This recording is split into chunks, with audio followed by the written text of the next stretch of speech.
Well, I think we might as well whip into it. And I'm going to start by saying, kia ora koutou katoa, ko Hamish McIntosh toku ingoa, ko te kahui mā te pukupuku toku mahi, ki te nohu au ki tamaki makaurau. So my name's Hamish McIntosh and I work for the Cancer Society in Auckland. I'm a health psychologist.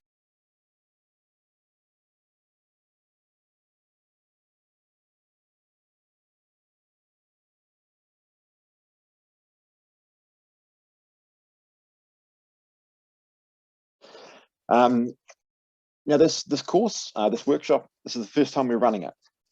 So if it's successful, I don't know, I'm sure there'll be a plaque or something put up with all of our names on it at the main lodge in Auckland. But no, joking aside, I've got no idea how this is going to go. I've got high hopes, but at the end, I'll be sending you out a link to give me some feedback on how it went, and I welcome any feedback as critical or as positive as you like. I will be sending you the slides after the talk, so don't worry about writing everything down. We've got a lot of different people joining us today, people who are just finishing their cancer treatment through to people who are years down the line. So not everything I say is going to be relevant to everybody. Just sit back, take on board what's relevant, discard what's not. And I will also be recording this talk and popping it up on our Cancer Society website, and editing out any of your videos, any of your questions, anything like that, anything that could identify you will be edited out of the video. And that means other people that couldn't attend will be able to hopefully get some benefit, and you can look back as well. But as you'll see in this outline, I've also built in some breaks where we can have some questions. And you've actually got my partner to thank for this particular slide, because I was going through the talk with her last night and she said, I really like to know where my breaks are when I'm in a workshop. So I've made sure to put the breaks in here. We're going to start with an introduction about what fear of cancer recurrence is, why it happens, and a sort of a foundational skill for managing it. And we're going to finish on an exercise where I'm going to guide you through a series of steps that will form the foundation for the rest of the talk. Then we have a 5-10 minute break, depending on where we're at, and then we're going to really dive into the guts of the talk. So yeah, sorry, that first bit, hope you take half an hour. Then this bit here, the guts of it, probably about 45 minutes. And this is where we're really dialing in on the worrying thoughts that can pop up after cancer, relating to whether or not the cancer will come back. And I've got a 3-step process for managing those thoughts. Another break, and then at the end, we're going to go more into some specific plans. So moving away from the thinking world and into the doing world. And at the end, there'll be more time for questions. So hopefully we can, hopefully you'll leave here with no burning questions. So, I'm going to start by sharing a quote for you. Sorry. When medical treatment is successful, the story ends. Having survived, we pick up our lives where we left off, but with greater gratitude for the simple acts of daily life and a new sense of purpose in life. Now, this is from a book, Dancing in Limbo, which is written by 2 cancer survivors. And it's a wonderful quote. It sounds lovely. And for some people, I do think this is the case. But for a lot of people, and the point they make in this book is that this is much more myth than reality for people after cancer. It is much more a sort of a Hollywood expectation about living happily ever after that is often really difficult to live up to. And so they describe, I think the exact words are, it's sort of a cruel myth very difficult to live up to. And there's a few reasons for this. One is that this line here, we pick up our lives where we left off. And when the way we've grown up, for most of us, we've built this model of sickness and illness, where when we get a cold or when we break our leg, we spend a period rehabilitating. And when that's over, we are back to our normal selves, back to our normal level of strength, and we just continue with life as per. But with cancer, the whole process is so much bigger than that, and it involves such an effort in terms of treatment.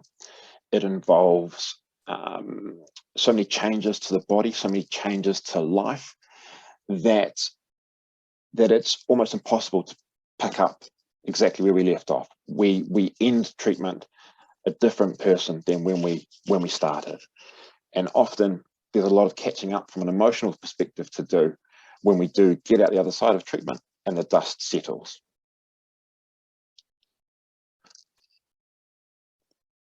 During treatment, really solely focused on beating cancer, on getting to the end, getting to that remission point, really narrowly focused, and we get to the end and it's sort of a, whew, geez, well, okay, what next?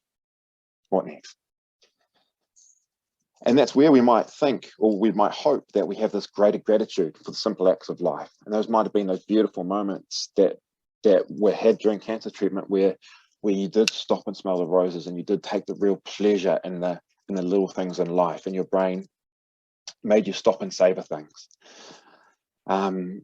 And unfortunately, for a lot of people, that doesn't last after treatment, because normal daily things still have to be attended to. The washing still has to be done. Colleagues still have to be, with clicking pens, still have to be sat next to at work. And we hope to have greater gratitude, but often the way our brains work is we get drawn back into the drudgery of day-to-day life, and that's just sort of, yeah, something that happens. And I think there's also a Hollywood one, is that we think after a big brush with death, whether that's a potential brush with death, whether it's a cancer or a car accident or something like that, it sort of shakes up what our sense of what's important in life. And that can often be the case. Cancer can trigger a period of reevaluation, but it's not common that reevaluation would be done at the end of cancer treatment. More often, kind of thing at the end of cancer treatment is sort of finishing high school. You come out into the big wide world and go, okay, what next? There's so many possibilities. I'm not quite sure which direction I'm going to head in next. Do I go back to work? Do I change work? Etc. etc. So a difficult myth to live up to, particularly when you add in things like it can take the body a longer time to recover. And particularly when you add in your mind throwing up lots of fear, lots of concerns or fears about whether or not the cancer will come back. And one of the phrases I probably say the most as a psychologist is, that's quite normal and natural. And so I'm going to pull it out this early in the talk, that it is quite normal and quite natural to have fears about the cancer coming back. But at least, the majority of people have it. About up to 2/3 of people have fears that they would consider to be sort of significant and disabling, or just interfering, let's say, to a significant degree. And some people actually describe coming to terms with the chance of cancer coming back as harder than coping with the initial diagnosis. So some people say it's actually after cancer that's harder, because of the fear of cancer coming back. So that's what this talk's for. I'm going to illustrate why the expectation of getting back to normal is a really difficult one to achieve, by getting you to look at these blobs, these black and white blobs. And if you're looking at this for the first time, if you've never seen this before, then you're what we call experientially blind. So that's a big way for me to say that this is a new experience for you. And your brain's trying to make sense of it. I don't know whether you can see anything in this or not, but if you can't, then when I do this, and then I take you back to those blobs, hopefully now you have a completely different experience of those same blobs. I've cured your naivety, so to speak, about what this image is about. I'm going to give you another example, just in case these blobs don't do it for you. So what do you see when you look at this image? For most people, it's a brick wall, and their eyes might be drawn to this particular part here. It looks like there's something in the wall. So again, let me draw your attention to a different way of looking at this wall. What if I told you that there's not actually a gap in the wall where that little rock or something is? There's actually a cigar sticking out of the wall. There's the tip of the cigar, and there's the body of it. Okay, so previously it was a wall, that's all it was. Now, I'd imagine it's very hard for you to unsee that cigar sticking out of the wall. And I've just realized as I've put this image up, my health promotion team would be furious with me right now for putting up something that's smoking. So I'm not advocating for anybody other than wolves huffing on cigars, all right? Let's make that let's make that clear.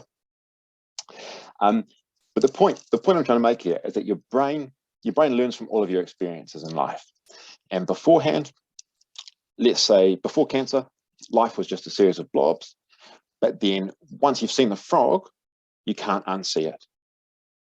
Once you've seen cancer, once you've had cancer, you can't unsee that. You can't go back to living life as if cancer is something that only happens to other people when it has happened to you. You can't unsee the frog.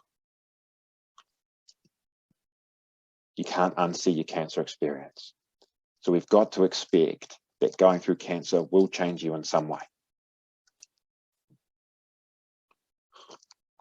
Not to say it's all bad, of course, both positive and negative.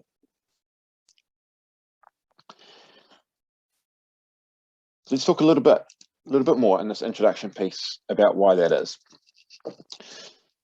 Your brain, tucked up in here in your skull, its primary job before anything else, before making you happy, before trying to get money, anything else, anything like that, your brain's number one job is to keep you safe, to look out for danger and to keep you away from it so that you stay alive long enough to procreate.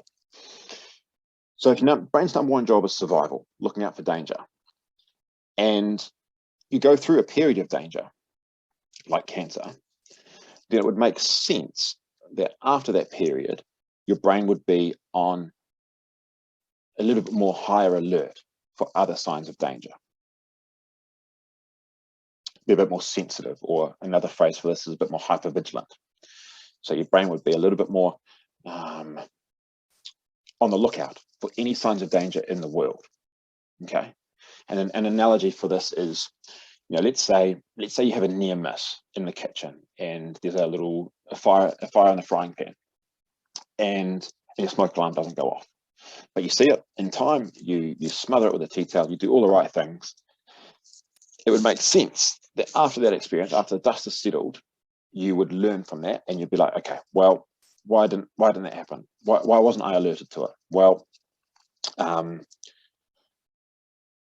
smoke alarm was too far away. Let's put one close to the kitchen. And oh crikey, the one that was in the living room didn't have a battery. So I'm going to check a lot more diligently about whether my smoke alarms have batteries. It would make sense for you to learn from that experience and be a bit more alert to signs of danger in the form of a fire. Makes sense in cancer that after having a brush with it, that you'd be more alert to signs of the cancer coming back. You'd be a bit more concerned about whether a symptom or a sensation in your body is is the cancer, or whether it's something you don't need to pay attention to. A bit more sensitive to how much alcohol you're drinking. A bit more sensitive to whether or not you manage to do your 10 minutes of mindfulness a day, or a bit more sensitive to whether the amount you're working might be impacting your health. Your brain is trying to look out for you, and it's doing that by being a bit more sensitive to anything that it thinks might cause harm to you. And again, that's normal, that's natural, that's how our brains work. We're always learning, and if the number one thing your brain's concerned about is danger, then it's going to learn to be on the more alert for danger after cancer. Now, this isn't all doom and gloom. I certainly hope it's not coming across that way, because if your brain can learn to be one way, it can also learn to be the other. Okay, makes sense, right? But I'm not advocating, and I'm not setting our goal for this workshop or for you in general to get to the point of being completely relaxed, or to have no concerns about the cancer coming back, or to be to be happy all the time. You might, maybe I've just got low expectations as a psychologist, but I think that's unreasonable. I think that's an unrealistic expectation. And I think much better, I heard this quote just a couple of days ago from another psychologist who said, it's not about feeling good, it's about getting good at feeling. Okay, so we're not here to get rid of your fears of cancer coming back. We're here to learn about how to manage those fears differently, because they're going to show up in some shape or form. That's normal, that's natural. You can't unsee the frog, which is a phrase I didn't learn at university. So as we start to wind up this introduction piece, I've got this quote here. Acceptance doesn't mean resignation. It means understanding that something is what it is, and that there's got to be a way through it. So the big concept, or the big sort of, it's a concept that I'm sort of advocating for in this introduction, is an acceptance of some fear of cancer showing up, some acceptance of you being anxious when you have a scan, or some acceptance of you being a bit out of sorts during Breast Cancer Awareness Month, when there's all these reminders around you of the experience you've been through. And I'm not saying acceptance in terms of liking it. I'm saying acceptance in terms of recognizing it for what it is, and taking control of what you have control over to manage the experience differently. And I'm also not advocating for complete acceptance. So let's imagine you've got your experience over here, and then you've got how much you like it over here. And let's say this bit is a dial, and you can struggle against your experience 10 out of 10. So completely struggle against it, wish it was different, wish it had never happened to you. Or you can struggle against it 0 out of 10. Just accept it the way it is. Make no effort to change it. I'm not advocating you go from a 10 to a 0. I'm just wondering if over the course of this workshop and the weeks ahead, whether you can have a tutu around with dialing it down a couple of notches and seeing what that does to your experience. So just having a bit of a play around, a bit of an experiment about what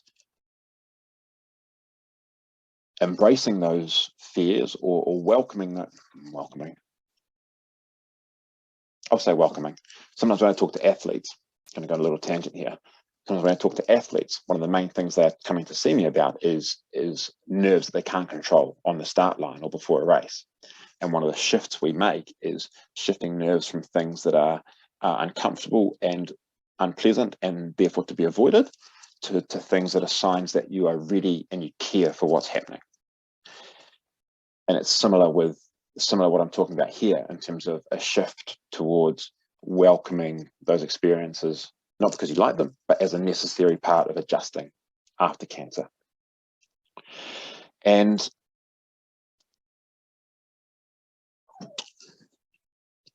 there was somewhere else I was going to go before I thought about the sports psych example.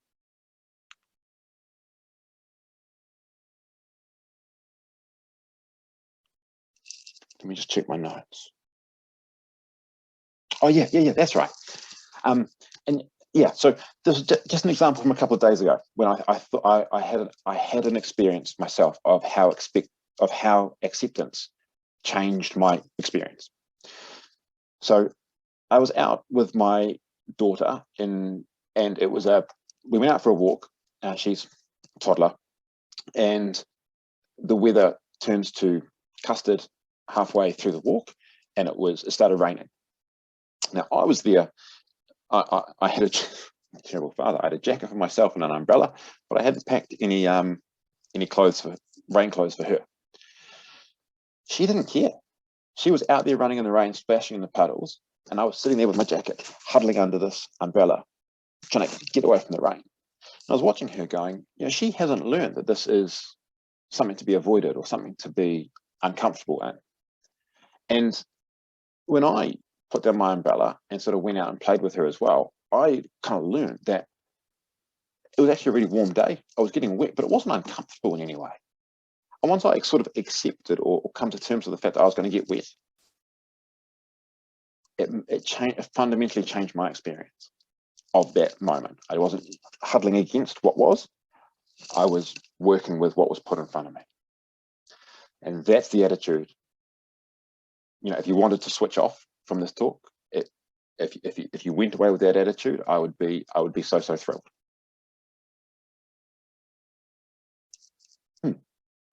Cool. So what we're going to move into now, before I give you your first break, is we're going to do an exercise where I'm going to talk you through a series of steps where we are going to practice. I'll give you something nice to look at. Oh, I should have mentioned that quote came from Michael J. Fox from Back to the Future, and the quote was in reference to his battle with Parkinson's. So we're going to get onto this exercise. It's a sitting still one, where I'm going to talk to you and guide you through a series of steps which will help you experience different parts, like connect with different parts of your current experience. So connect with things that you can see, connect with things that you can feel. And I'm not going to explain it too much because it's a better thing to feel and experience than to talk about. But we will talk about it after the break. So it's going to be a foundation piece. In this exercise, I'm going to ask you to pay attention to different things. So I might say pay attention to the feeling of your feet, pay attention to something you can see out the window. If I ask you to pay attention to something that you don't want to do or that feels uncomfortable, don't do it. And if anything doesn't feel right, you can tap out of this at any time and just chill out, watch this beautiful picture, look at this beautiful picture. So yeah, you're not forced to do anything that you don't want to do at this point. But I'm hoping that because you're here, you're going to give it a good nudge. And so what I'm going to invite you to do, this is going to take about 5 minutes, and I'll make it very clear when this is over by saying that brings this exercise to a close. So what I'm going to invite you to do is to just sit back in your chair and just find a comfortable position. See if you can put your feet flat on the floor, if possible. And just sort of feel yourself settle into your chair. Okay. Maybe you could take a couple of, as you breathe out, you could sort of feel yourself sink into the chair a little bit lower. As you just sort of relax and sort of take any pressure off yourself to do anything, all you've got to do is just pay attention to my instructions and just try and follow along with them as best you can. And so to start, just just have a look around the room and just notice and name 5 different objects that you can see around you. So just, you can do it out loud or you can do it outside your own head, but just look around and go, book, a lamp. Just really hone in on 5 different things.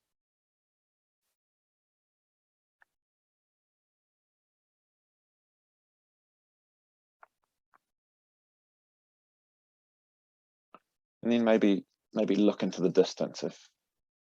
Just look at the thing that is the furthest away from you at the moment. So I'm looking out the window up at the clouds. So just paying attention to what you can see.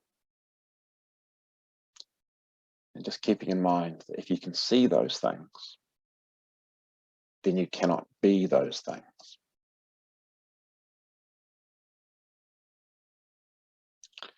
And now, if you'd like to close your eyes, you're welcome to do so. But if not, perhaps just sort of focus your gaze on this picture on the screen and tune into some sounds that are around you. So while I stop talking, just let any sounds that are around you come to your ears. And for each different one that reaches you, just give it a label. Traffic. Air conditioning.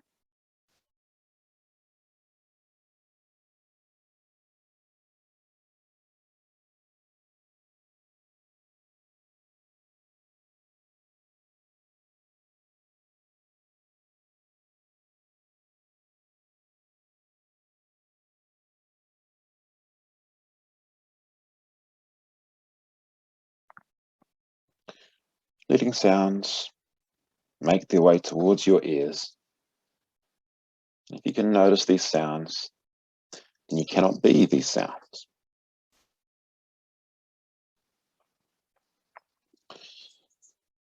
Now, taking this a step further, I'm going to get you to turn your attention to your body. So feeling your feet against the floor and feeling your bottom against the seat.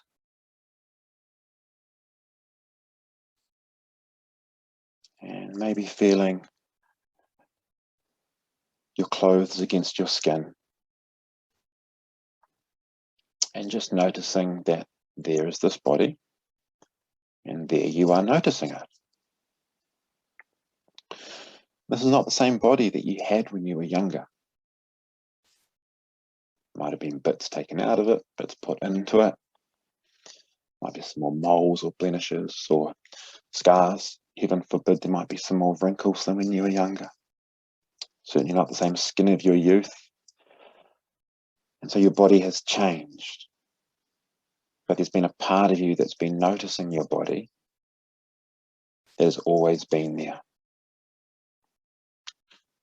Just noticing.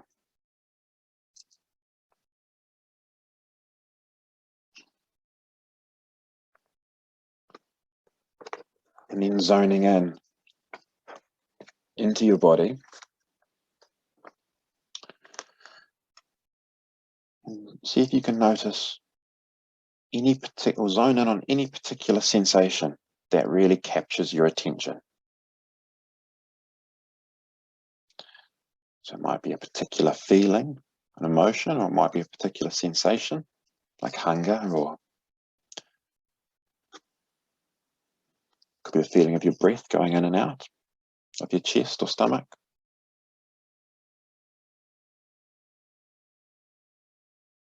But whatever this feeling that is most, you can feel the most, does it have a particular shape? Could you draw an outline around it?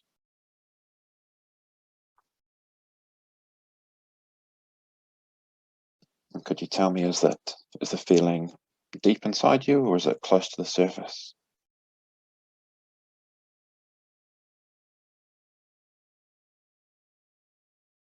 And is the feeling still or does it change? Because most of our feelings are constantly changing. Just across this morning, you might have woken up tired until you had your coffee. You might have felt nervous logging into the Zoom.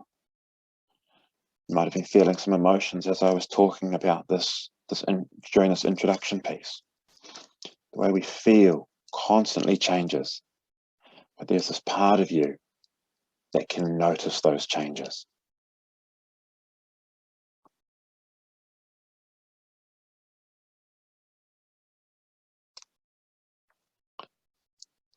And now I'm going to get you to pause and ask yourself, what am I thinking right now?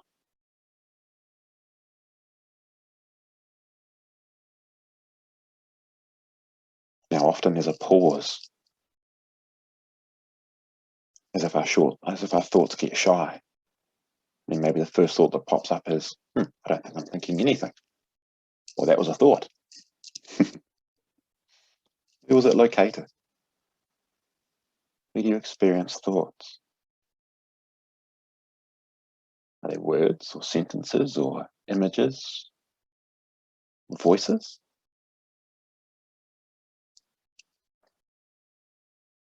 Just notice how your thoughts come and go.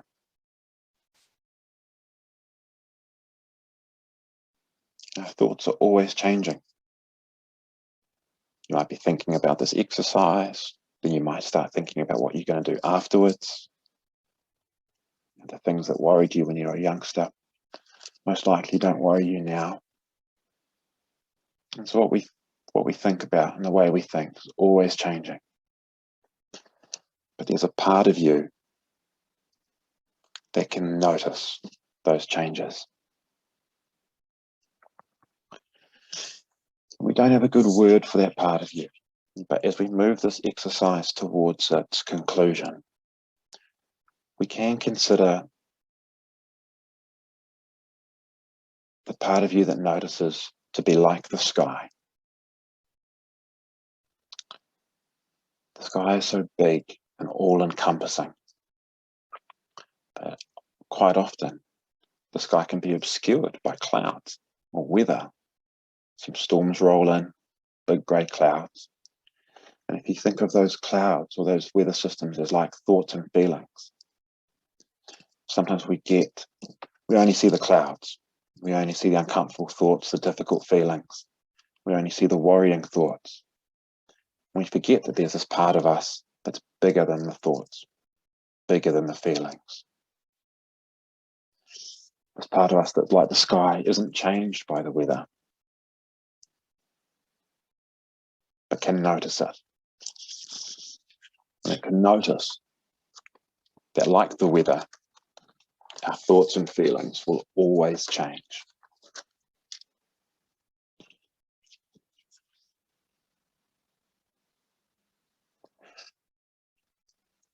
So, as we wind up that exercise, just going to get you to shrug your shoulders a little bit, maybe wiggle your fingers and toes as you wake up your body. And when you're ready, sort of open your eyes if they were closed. And that brings this particular exercise to a close. So welcome back, if you had your eyes closed. Let's let the dust settle from that exercise. So I'm going to give you 5 minutes. By my watch, it's 10:40. So we're going to say 10:45. Please come back here. Make sure when you come back, please, can you grab a pen and a paper? So something to write on, something to write with. And if you want to stay around and chat, ask questions about anything we've talked about, I'm not going anywhere. So please feel free to unmute yourself and share any reflections you've had about what we've talked about so far. Ask any questions. This is just a starting point. We will be building on things. So see you back here in 5 minutes.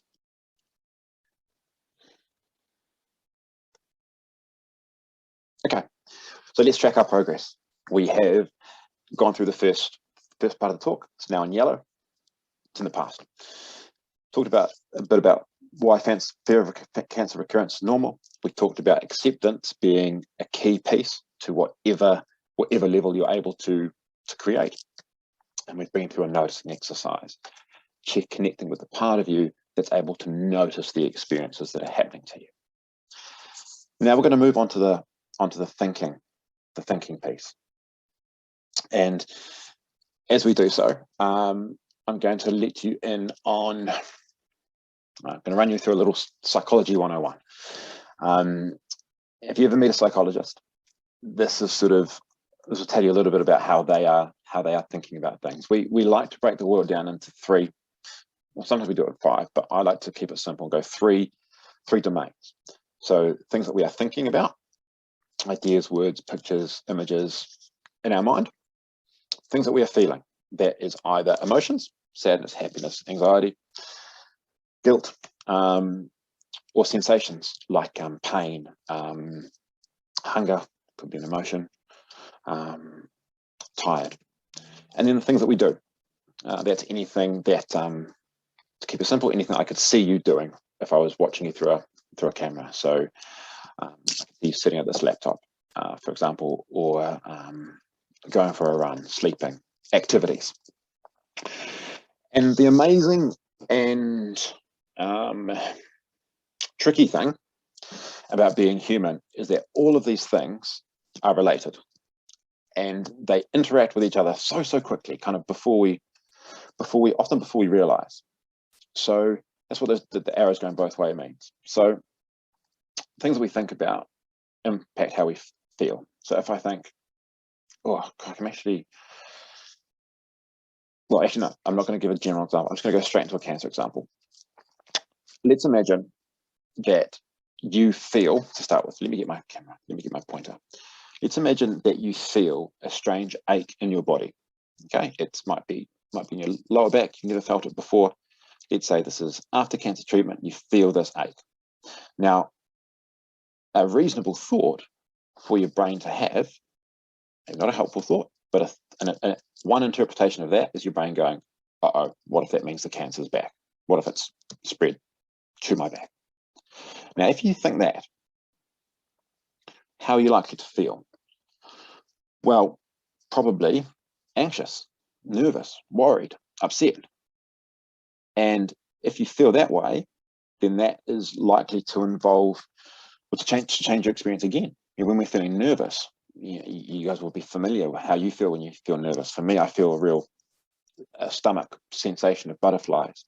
Other people get sweaty palms, they get tense shoulders. Whatever your feeling of anxiety is, it might make you do things differently. It might make you really focus in on what's going on in your body, or it might make you try and, I don't know, do something to get rid of the feeling, like Googling, is this normal after cancer? And then depending on what you find out, that might influence your thinking, like, oh God, this really is dangerous. That might influence feeling. So you can see how this can spiral, getting caught into a loop, and how all of these things influence different things. All of these things influence different things. It's not it's not the most precise language, but I hope you catch my drift here. And so the challenging part of being human is that often a lot of the stuff will be going on outside of our awareness, and it's only, there'll be a certain moment where we realize, oh wow, I've really got caught up in my worries there. And it's that moment where we have a chance to intervene and do things differently. What we're going to be talking about in this section is what we do differently when we notice we've been really caught up in our worrying thoughts about the cancer coming back. And we're also, in the last part, we're going to focus on some things that you can do differently, some actions. And we're actually not going to focus a huge amount on the feeling part. But I do want to direct your attention to the fact that we have some videos on our website that are quite relevant to that piece. So remember, I'm going to send you these slides so you'll be able to go to this link. But we have a stress and sleep talk. These ones are an hour in duration, a stress and sleep talk, and one about managing emotions. And that will give you some really good insight into the feeling piece. But for us, we're going to go into the thinking on this part. And just so that we're all on the same page, when I'm talking about thinking, I'm talking, for most people, about that little voice that is not a sign that you're going crazy, but the little voice that most of us have that sort of commentates on our on our day-to-day experience. Sort of tells us what we're doing, normally tells us that we're doing give us some comments about how we're doing it, whether this talk is going well, whether people are enjoying it or not. And I want to, sorry, getting a little bit ahead of myself. And the reason we have this ability as humans to think is predominantly so that we can communicate to other people.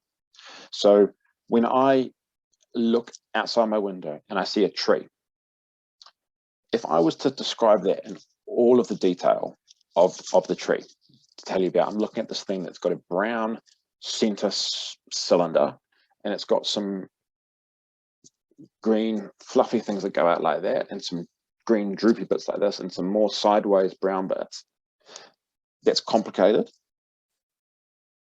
It's much easier for me to say tree. So my thoughts are sort of these shortcuts of ways of classifying the world up into manageable chunks so that I can talk about them for other people, with other people. But because they are shortcuts, they are often, they're not necessarily true, and sometimes they are biased. So our brains like to be really, really efficient. So we often take shortcuts. We assume that if somebody cuts us off in traffic, we assume that they are a terrible person, rather than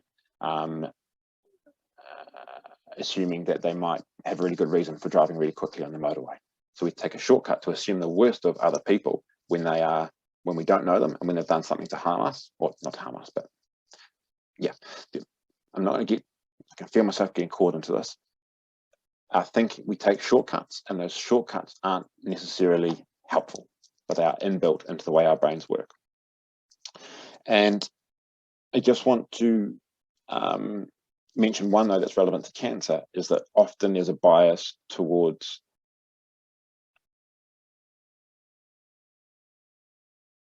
discounting the positive. So if you hear a statistic, and this is really common in cancer, is a statistic will get told to you by a well-meaning friend, or you'll find it on the internet, like median survival with this cancer is 5 years, let's say. What your brain will latch onto, most likely, is that there's a chance that I'll be dead within 5 years. But that statistic actually suggests that half of people will live longer than 5 years. Similarly, if someone gives you a range, 5 to 10 years, it's more likely that our brain's going to latch on to the 5 part and ignore the 10 part, because we discount the positive. So there can be biases in the way we think. I want to mention that often our thoughts aren't within our control. So we like to think that we're in complete control of our thoughts. And it's true that you can choose to concentrate on something. You can choose to sit down and do a pros and cons analysis and really think about something deeply. And you can choose to see the positive. You can choose to think about things from a glass half full perspective. But generally thinking along those ways requires effort. And a lot of the time thoughts just pop up out of nowhere. Kind of like how, when we're breathing, you don't need to think about breathing. Your body just breathes for you. But if you want to, you can hold your breath. You can breathe shallowly. That's your call. But if you don't think about breathing, the breathing will happen automatically. And it's the same thing with our thoughts. If we don't think about them, if we don't make any particular effort, thoughts will just bobble up to the surface. But if we do want to really narrow in, we can do that too. So there's a bit of a broad overview of thinking. And I'm going to get you to now share your opinion. I'm going to ask you if you can put in the chat your guess of the percentage of thoughts that on a given day are negative for your average person. So there was a study, I can't quite remember if it was a pop psych or a proper study, but for our purposes, take a stab by putting in the chat the percentage that you would estimate on a daily basis, what percentage of thoughts you think would be negative. Negative, I'm talking about self-critical, pessimistic, fearful, worrisome. Okay, I'm going to read some of these out.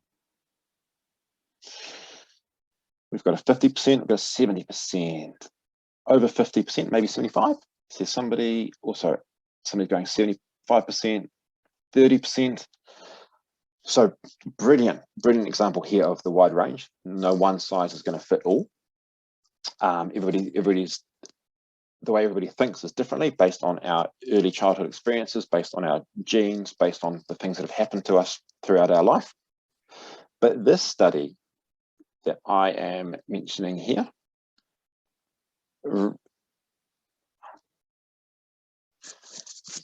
estimated at about 70 to 80% negative.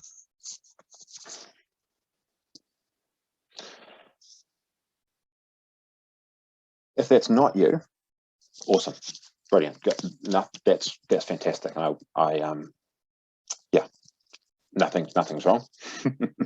But if that is you, then don't worry. That's it's a relatively common experience, and it's because our brain has this inbuilt negativity bias.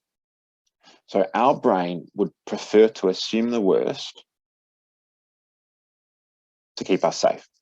So it's better for us to, assume that a particular food is off and not eat it, rather than to assume it's fine, eat it and get sick.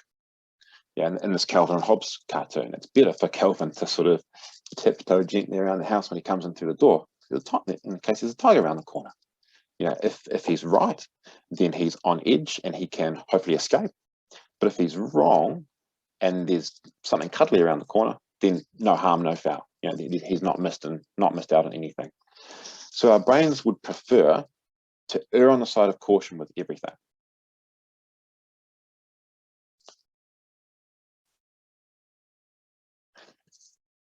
So when we tie two things together, when we tie together this brain's inbuilt tendency to view things as on the glass half empty to keep us safe, plus after cancer, a heightened sensitivity to danger, then you can see why a fear of cancer coming back would be a really common experience, because our thoughts are going to be biased towards wondering if the cancer is going to come back.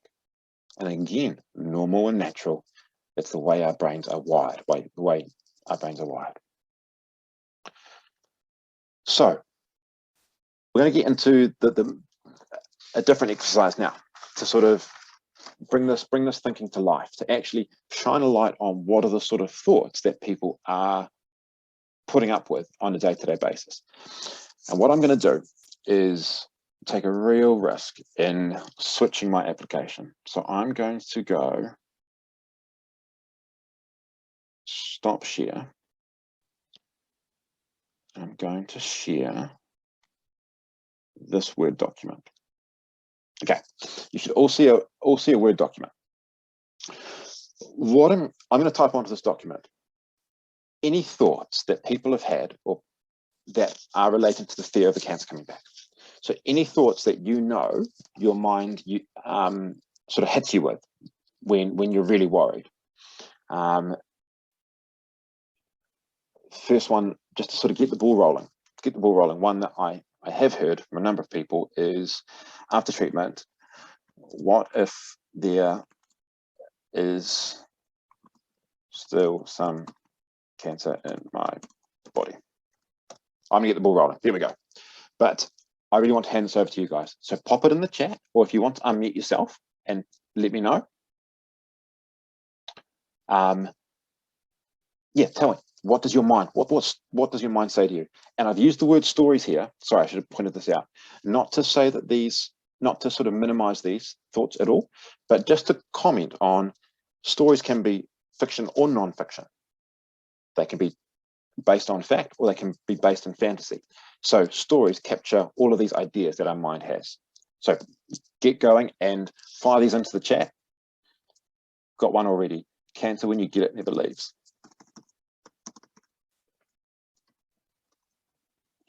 I can see how that would have a bit of sting to it. Bit of sting.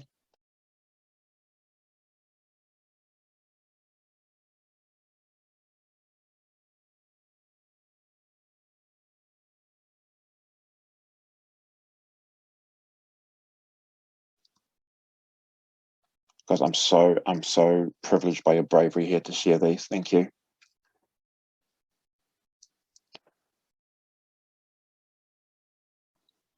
Okay. If anything else comes to mind, jot it down on your own piece of paper. But we've got some starting points. We've got some amazing starting points here.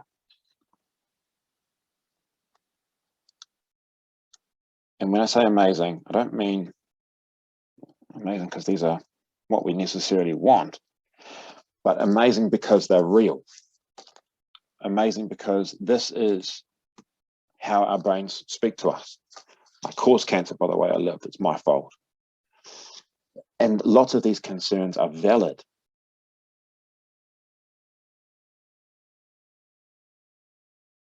You know, some cancer diagnoses do have a high rate of recurrence. So some of these are valid. So thank you for being honest with sharing them. I hope just by writing them down and seeing them on the paper, I don't know quite how it will change your experience, but I hope it just does change your experience slightly, give you a slightly different experience of these thoughts, seeing them in black and white. But what we're going to do now is really look at some different ways of responding to these thoughts. So again, I'm going to guide you through some steps. This is not an eyes closed exercise. This will take about 3 minutes, and this is size. So on your piece of paper, you've got some of your thoughts that your mind comes up with, some stories your mind tells you about the cancer. And I want you to hold this piece of paper in hand, and I want you to imagine that all around you are the things that are important to you in life. Your kids, your job, your hobbies.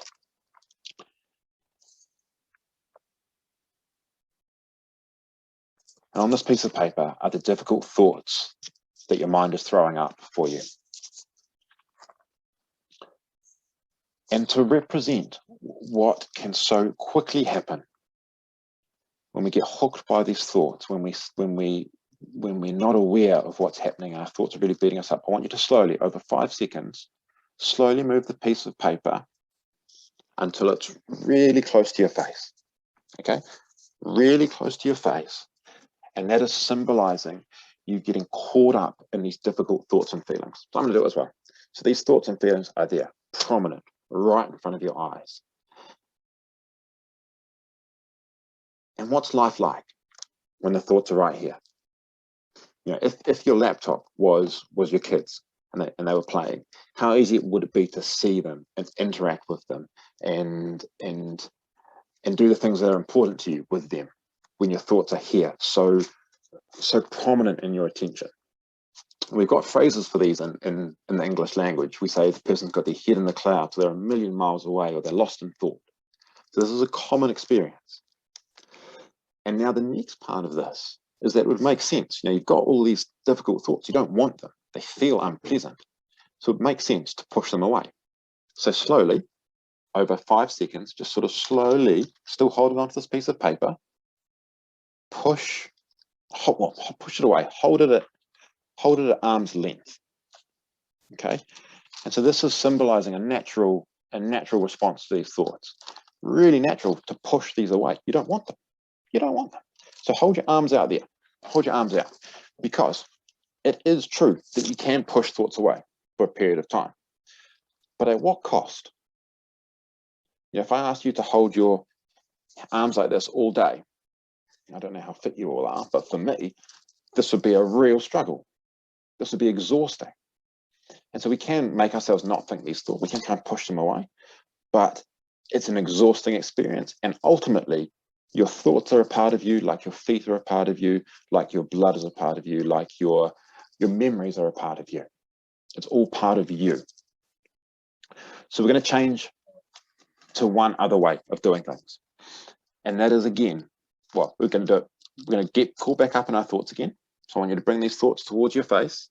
Slowly bring it in. Remember, this is you getting sucked up by them. It's not your choice to, but every now and again it happens. So you're caught up in these thoughts again. They're front of mind. And I want you to practice disengaging from these thoughts by slowly lowering them into your lap. Slowly lower the piece of paper and let it rest in your lap. Okay, and I want you to put it face up so that you can still read those thoughts. But now, I want you to have a little stretch. Okay, your hands are free. I want you to have a little bit of a look around the room. Just notice what's around the room. Okay, there's a whole world out here. And the thoughts are still down here. They're still in your lap. They are still there. They haven't changed. They're still written down in black and white. But down here, we have more of a choice over what we do with them. We can choose whether to focus our attention on the laptop and what's important to us, or we can choose whether or not to pay attention to these thoughts. And that choice, that is the crucial part. That choice that we have, which you might not think you have at the moment, but which we all have, and which we all can develop and strengthen. So that brings that exercise to a close. Let me switch back to my PowerPoint.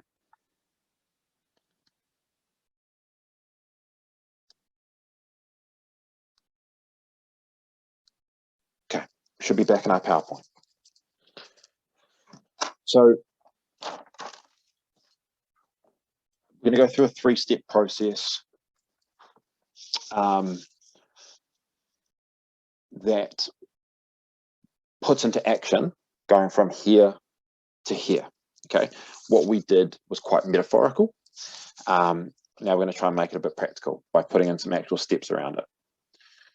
So the first point, oh, excuse me. Never mind. The first point is notice and name. So I mentioned that in that thoughts, feelings, actions cycle, that things happen really quickly. So this isn't about preventing ever getting caught up in our thoughts, because we always will. It's about when you do notice you're caught up in thoughts, when you have been caught up in a worrying storm, it's about noticing it and trying to put that into words. The more explicit or the more careful you can be with your language around what is happening to you, the more it should change your experience of those thoughts. So saying to yourself something like, okay, I'm noticing my mind is really caught up in what's going to happen to the children. And I think that's probably partly related to Breast Cancer Awareness Month. Okay, so being really specific. You might even go a little bit further and say, and I'm really noticing that feeling. It's a feeling of, it's a sinking feeling in my stomach. Okay, now I don't know exactly how what that will do for you. But there is some evidence that when you put into words exactly what you're thinking and feeling, it does change your experience of them. I wasn't sure if I was going to share this study. I will, because I like this study. 2 groups of people were asked to go as close to a tarantula as they felt comfortable. Afterwards, one group was told to think positively about the tarantula. So say to themselves, I'm bigger than the tarantula. The tarantula's in a glass jar. It can't hurt me. The other group was told to say exactly what they were thinking and feeling about the tarantula. So that's an ugly, it's an ugly spider. I don't want to go near it. I'm feeling scared. They were then asked to go back into the room and go as close to the spider as they felt comfortable. And the people that had been accurate and honest about the way they were thinking and feeling got closer to the spider than the people that were told to think positively. They also displayed less stress, like they sweated less. They weren't as stressed in getting closer to the spider. So this is one piece of evidence that if you can accurately describe what you're thinking and feeling, it changes your overall experience of it. And this, for any of you that have had, who've got a really close a close friend who's good at listening, often they help you put into words the way you're thinking and feeling, and that's where the relief in talking to them comes from. When they say, oh, it seems to me like you were really struggling with XYZ, and you go, oh, someone gets me. And so we're looking to harness a little bit of that ourselves by just saying in our own heads, this is what I'm thinking and feeling. Next step, that's step one. Next step is not saying, is this thought true or not? Okay. Not debating whether it's accurate, but asking yourself, is this thought helpful for me right now? Is this thought helpful? If it is, great. Keep doing what you're doing. It might be helpful to, to be thinking about your diet, and to be looking on Google for dietitians who with the appropriate qualifications to help you make changes to your diet. If that's important to you, then, and it's helpful, then go for it. But if it's not helpful for you right now, if thinking about the cancer is taking you away from doing what you want to be doing, whether what you want to be doing is your gardening or writing up your CV to go back to work, then we need to practice, and this is why I put the brain there lifting weights, is we need to practice engaging with other parts of ourselves that other parts of our experience that aren't the anxiety experience. So the anxiety experience is often when our brain is off into the future worrying about something, or when it's concerned about something that's happened in the past. And what we want to do is bring the brain out of those time zones and bring it into something that's happening here and now that we've got control over. And the more often we do this, the more often we bring ourselves away from the worries into what we're doing here and now, the better we get at it. It's like lifting weights for the brain. So yeah. Look at my notes. It's connecting with that part of you that can notice. You can notice your thoughts. You can also notice in other parts of yourself where there isn't anxiety. And you're not distracting yourself from the anxiety, because that would involve struggling and would involve low levels of acceptance. But it's sort of a different attitude of the anxiety's here. That's fine. I expect it to be here. But what else is around me at the moment? So again, this is going to be our last sort of, me talking you through type exercise. But I'm going to talk you through a grounding exercise, which is just connecting with the world, connecting with your body, okay, and cycling backwards and forwards between those two things. We're not looking to change necessarily, decrease the anxiety or get rid of the worrying thoughts. But, with a piece of paper on your lap, it's about giving yourself permission to look at other things. You want to look at so I was going to take a little sip of water. Could you please put the paper on your lap? Get rid of the thoughts that easy. Can't put them in the shredder and the compost. So I'm going to do this. This is going to take about 3 minutes and guide you through some steps. So again, have a read of those thoughts. Start by reading those thoughts. And then noticing that if you can notice those thoughts, then those thoughts aren't you. There's a part of you that can just notice them, like the sky. And so you can make the choice now to move away from the thoughts. So you raise your gaze up, and again, just look around the room and see if you can find one thing that's blue, name it, and one thing that's red, and name it.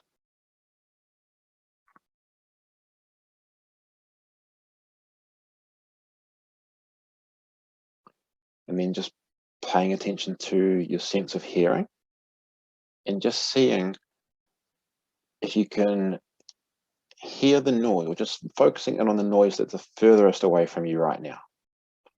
Which noise is coming to you from the longest distance away from you?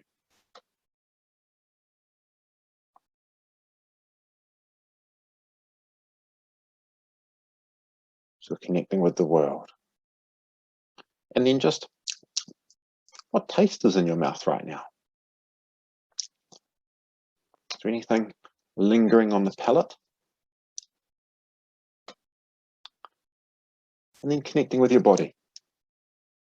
And just doing so by just sort of raising your heels up off the ground slowly and then lowering them. So heels up off the ground, popping them back down, and then slowly raising them up, raising your heels off the ground, and gently popping them back down. And then as you do this next one really slowly, just see if you can notice the exact moment where your heels leave the ground. So slowly raising your heels. See if you can tell exactly when they leave the ground. Okay. And then your shoulders. Don't do this if you have any shoulder pain. But if you're okay, just slowly roll your shoulders in tiny little circles.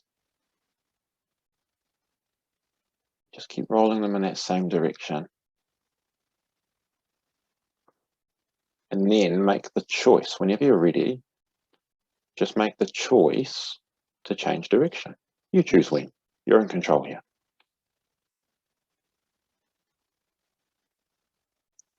And then when you've done that, just let them sort of find a comfortable position and maybe just let them settle as low as possible away from your ears. So we've connected with our body now. And then just, if you want to, you can have a look at those thoughts again. Just notice that they're there. They haven't changed, but you're in control over how much of your attention you give them. So looking back up away from the thoughts and just tuning in with your body again. Has anything changed from a feeling perspective after reading those thoughts?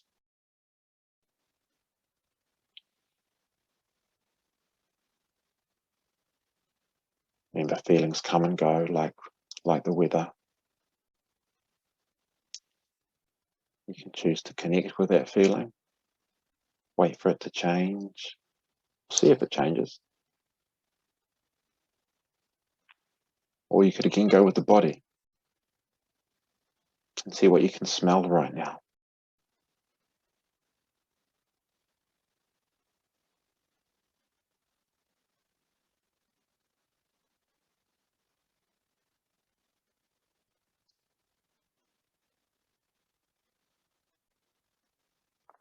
For some people, they find the breathing quite calming. So just taking letting your breath take a little bit longer than usual. Breathing out a little bit slower than usual.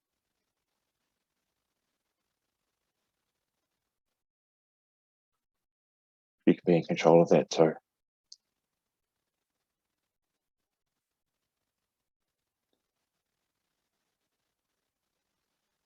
Okay, and at this point, I'm just going to bring that exercise to a close.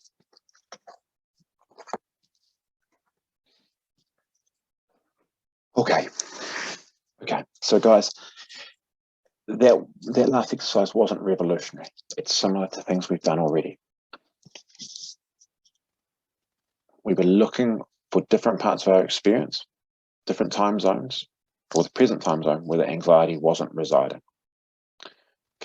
We connected with the world, connected with our body, checked back in with the thoughts and feelings, and went back to the body, back to the world.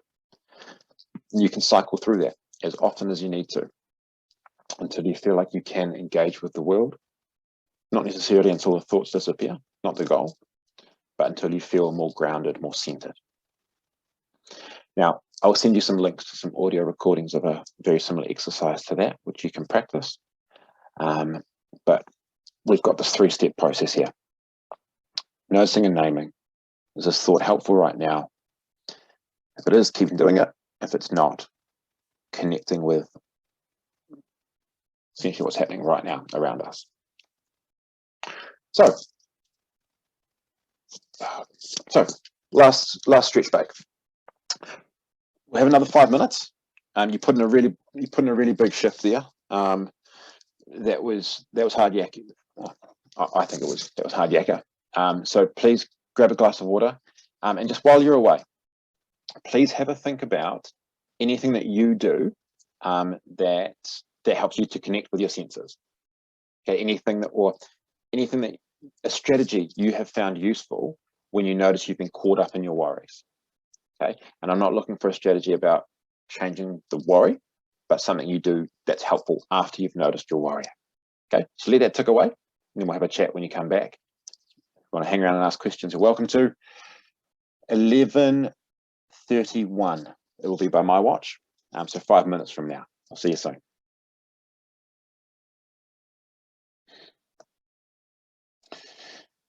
Alrighty, guys, let's get into this last part.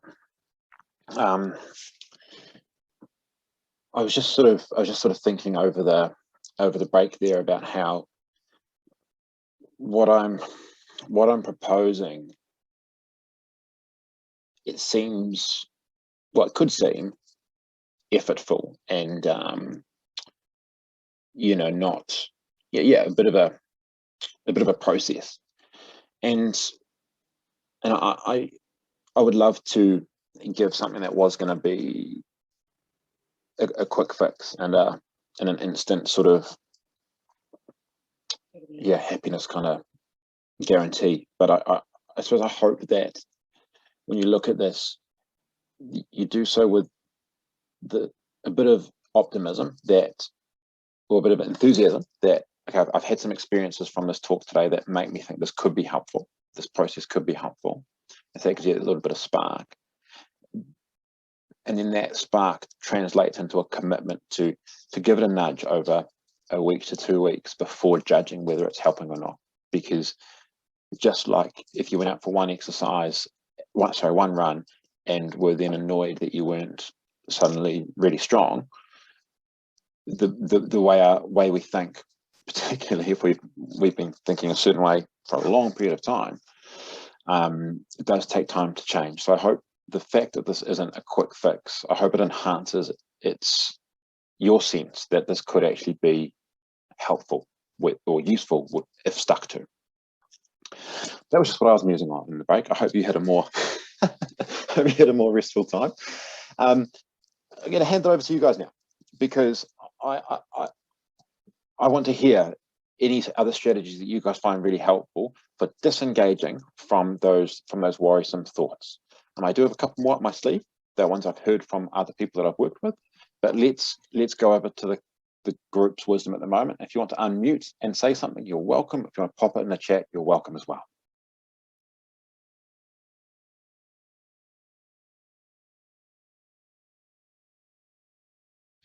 Yeah, so thank you for that. And I'm just going to pop into the chat here and see, we've got two comments along very similar lines. So I'm going to read these out verbatim. I understand exercise helps prevent recurrence, so I take matters into my own hands and I try to get out and exercise every single day. And then another comment: if I find myself dwelling on cancer worries, I tell myself to stop and check if I've taken my medication for the day, as that is a positive thing I can do to prevent recurrence and can also act as a circuit breaker. So brilliant, guys. Both of those points relate to the fact that our brains, we are more comfortable when we are doing than when we are not doing. So the waiting is often worse than the doing. Our brains are more comfortable when we're involved, and because we feel more in control. And if we take this back to how you might have felt during your cancer experience, often when there's an appointment after appointment to sort of work towards, you've got this schedule of radiation, you've got this scan coming up, you've got this oncologist, you've got all these little goals to work towards, and you can actually feel relatively in control. After cancer, the oncologist says, all right, you're good to go, we'll see you in 6 months. Geez, how do you know I'm okay? And so building back those things into your life that do give you a sense of control and do give you a sense that you are taking yeah, you are doing things for your own good health. Brilliant. And so exercise, yep, there's great evidence that exercise is related to longevity in life, just broadly speaking. And then, yeah, of course, if you've got medication to take, brilliant to remind yourself to do that. It could be as simple, so this is the bottom point down here, could be as simple as going having a glass of water each time. Most of us don't drink enough water, but doing something or planning to do something like, okay, I can't do it right now, but I'll make sure I go for my walk tomorrow morning with my partner. It gives yourself something active to do.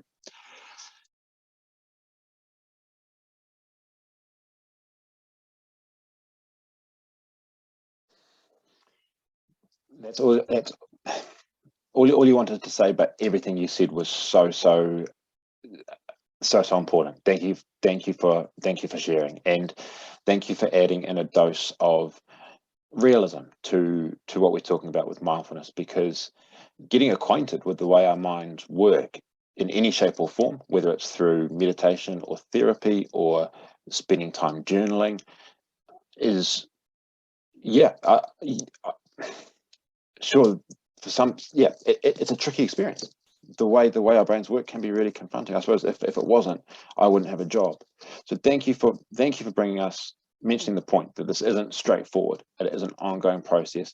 I loved your comment. Where are my feet? Is my head where my feet are? That's I can relate to that as a helpful phrase. And that sense of community, perhaps it ties into what I was talking about how you can have that when you're going through cancer. Your friends, and you've got the hospital system, you got your friends and family rallying around you, and then afterwards it can just drift away, and it can be really, I don't know if it's a technical term, but discombobulating. And so finding that sense of connection, yeah, absolutely crucial. It's a fundamental human need that can, fundamental human need. Don't you say more than that? And so that's why, if I just hone in on these bullet points here, I've mentioned a 3-step process of notice and name, asking is the thought helpful, and then doing something to engage with whatever is happening around you. But you might add more steps to that. Some people have quite a routine, and it might be quite complicated in the first couple of years, and then get more and more succinct more shorter as time goes by.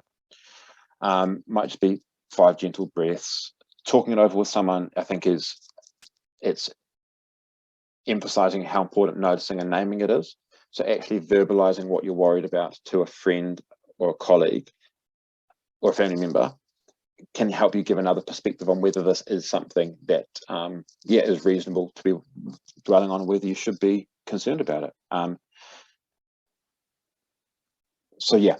Finding some steps,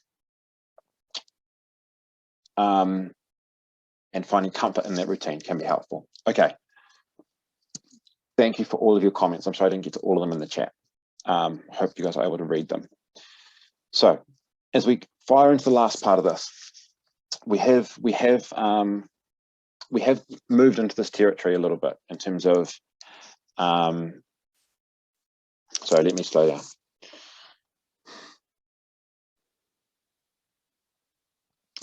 So we have moved into this territory a little bit, and when it comes to making plans, in terms of talking about exercise, talking about taking your medication, reaching out to other people, those are all doing things.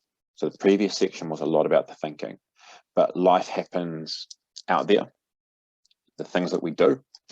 And so this is where a lot of bang for buck comes in. So what I've got here is a lot of words to say your GP is a wonderful resource, and they can be a brilliant safety net. Now, depending on your experience prior to cancer, I'm not gonna say that. There are lots of different GPs out there, and it is worth making sure you are with one that you feel comfortable with, and that who you can go to and not have any concerns about being a warrior wart or a hypochondriac or something like that. What can be helpful for some period of time is having regular GP appointments scheduled that you're going to go to no matter how you're feeling. So like when you were going through cancer treatment, your oncologist caught up with you at certain points. It can be helpful to have a GP appointment so that you can go in, and anything that's been troubling you over the past, let's say 2 months, you could have been collecting it on a piece of paper. So this is what's in yellow here. Let's say you keep this sort of journal by your bed, and anytime a really concerning thought pops up, like, you know, how do I know which symptoms are ones to pay attention to? You write it down on a piece of paper and bring it to the GP, and over time you build up a picture. So I've put some questions there in these bullet points that I consider to be high yield questions. So, and this might not be a GP, but whatever sort of a health professional you trust, asking them what the symptoms they consider to be the ones you should actually be paying attention to for your type of cancer. Knowing who you contact if you are concerned about anything. Is there any phone number, particular organization, or is it your GP? Who's your first point of call from a health professional perspective? And then what lifestyle changes will have the biggest impact? So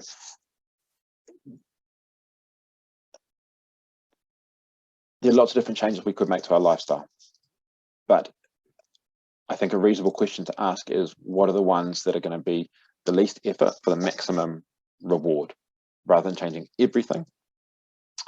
But having said that, everybody's going to differ along this continuum. So imagine at one end you have people who, after cancer, live their life as if they've never heard of cancer. Just don't think about it. Just live life as if it never happened. And then at the other end, you've got people who devote everything to making sure the cancer doesn't come back. So overhaul their life completely. And everybody's going to have their own sweet spot along that continuum. And it's going to take, I'm going to say months to years, I don't know that, just a general, going to take some time to settle into where your spot is, where your comfort ground is. And it might be more down the preventing recurrence end to start with, and then it might soften over time as you realize that's not sustainable, and then you might get a scare, and it might be like, okay, no, I'm really going to cut down my alcohol this time. And you might over time find the sweet spot where, okay, you're going to get rid of alcohol, but you're going to keep doing something else, and you're going to make sure exercise is really important, but less worried about the meditation. And everybody's going to be different, and it's okay for you to find your sweet spot, whether it's down the end of just living life and that's you, or whether it's about overhauling things to make sure the cancer doesn't come back. So I believe, I should own this. This is my own sort of theory on this, that you over time naturally settle into a sweet spot. And if you can view it as an experiment to find your sweet spot over a period of months, then I think that's a nice mindset. And so I've mentioned, sorry to jump backwards and forwards, but I've mentioned the GP here, but also other appointments can be really helpful, like physio. It was mentioned in the chat how important exercise is. There's good evidence that our bodies are designed to move, and that exercise is crucial in preventing recurrence, prolonging lives, boosting mood. So I just want to make sure that you're aware of this organization, Pink and Steel. They're national in New Zealand. I think they're a charity. They have physiotherapists who are trained in helping people recover after cancer. And I don't quite understand how the funding works, but I think it is funded. So if you go on their website, find a physio near you, and see what the funding is, you might be able to get some help, and it might be a really productive thing you can do for your own sort of health and confidence. But I just want to speak about one last concept, which I don't think we can do a talk on fear of cancer recurrence without mentioning. So I'm going to play this little video about from a patient talking about scanxiety versus anxiety. And I'll make a couple of comments. I read something. Oh, sorry, you must tell me if you can't hear anything. This morning about anxiety versus scanxiety on some Facebook page, and it said anxiety is about worrying about something that might happen. Scanxiety is remembering what has happened. So it's like you don't want it to happen again. Like that's the scanxiety. Like it's you're not thinking of the future. You're remembering like when it happened last time, it felt so terrible. And so you're just having like flashbacks of that, I think. And like I read it and I was like, yeah, that's like completely true. Like anxiety is completely different than scanxiety.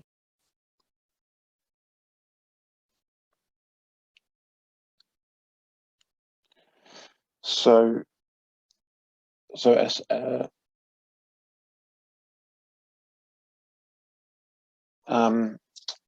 so an interesting concept there. Anxiety, commonly we think about worries about an uncertain future. Scanxiety, a combination of both, worrying about what the upcoming scan is going to be like, as well as recalling previous past bad experiences with scans. And just from a brain learning perspective, it makes sense with this negativity bias we've talked about, and with this tendency to remember negative things more prominently. There's going to need to be a lot more scans without good news. A lot more scans with good news to undo the previous scans that have had the bad news, and it will never properly undo it. But just from if you just think about it from a bank balance and a debit credit kind of money in, money out kind of perspective, it's going to take a while for the ledger to balance. But scanxiety, anxiety around scan time, I think is one of those anxieties that is actually one of the ones that you want, because it's predictable. You know when it's going to show up, like an athlete getting nervous before a race. You know when it's going to show up, and you know when it's going to end. So I'm not saying the scan, but the scanxiety itself is one of those ones that with the acceptance dial turned up and a bit of planning, which is what I've just sort of mocked up here, making sure that you've got some things during the week leading up to it that keep you busy and active and productive, and feeling like you're doing things for your health. Connecting with people that fill your cup, having friends around for board games, doing something to reward yourself after the scan. So just giving yourself a treat for going through a difficult thing. That's perfectly reasonable. And then if a family dinner is something that is enjoyable, scheduling that in for the weekend while you're waiting for the results. But yeah, scanxiety, predictable anxiety, not a pleasant one, but therefore the predictability allows some planning to be put in place. So my last slides. There's a course online, a New Zealand course, justathought.co.nz, which is not cancer specific, but for helping anybody who considers themselves to worry a lot. And it's based in good science, good evidence, and they're getting some really good outcomes with people that follow this online course. It's self-guided, so you log in. Pretty sure it's free. You log in and you go through some courses at your own pace. And then a lot of what we've talked about today. Is that going to show? The Reality Slap by Dr. Russ Harris. So a lot of today's content has been, this is a book, a lot of today's content has been based on acceptance and commitment therapy. And if you wanted to read that book, The Reality Slap, it is a beautiful, humane, courageous look at how we respond when life hits us hard, whether that's cancer or bereavement or any significant life change. So a wonderful book. And then today we've covered a lot of content. I've got you to get in touch with some difficult thoughts. It might have brought up some feelings that are uncomfortable. Please be very gentle on yourself this afternoon. If you're in a location in the country where you can go out for coffee or go and get a massage or whatever, if you can just go outside and sit with the sun on your face, please be very gentle on yourself as you let the important things from today's talk settle in with you. And if there have been a couple of key learnings, if you can share them with somebody, then that will lock them in your brain a little bit better. You know, if you can explain it to somebody else, then most likely you will remember it really, really well. But if this has stirred up something that's really uncomfortable, please know that we've got a 24/7 counselling service in New Zealand, 1737. Trained counsellors, you can call or text them at any time. And if it's even more serious than that, then please do go and see your GP. And most cancer societies throughout the country have counselling services of some shape or form. And if you feel like talking to a counsellor about your cancer experience is important or would be helpful for you, please contact your local Cancer Society office and ask what they've got available. So, 12:05. I'm not too upset about that in terms of time management. That is for our first running of that, guys. Well done. I think we've kept the time pretty nicely. I'm going to hang around in case people want to share any reflections, ask any questions. We've got some great knowledge in the group, so if people wanted to ask more about Pink and Steel or Look Good, Feel Better, you're welcome to. Feel free to unmute yourself or feel free to pop something in the chat. If you need to head off, ka kite anō. It's been a pleasure having you here. I will send you an email with some follow-up bits and pieces, including the link to give us some feedback. Please be as critical as you feel comfortable. That will be really helpful for next time. Thank you and well done.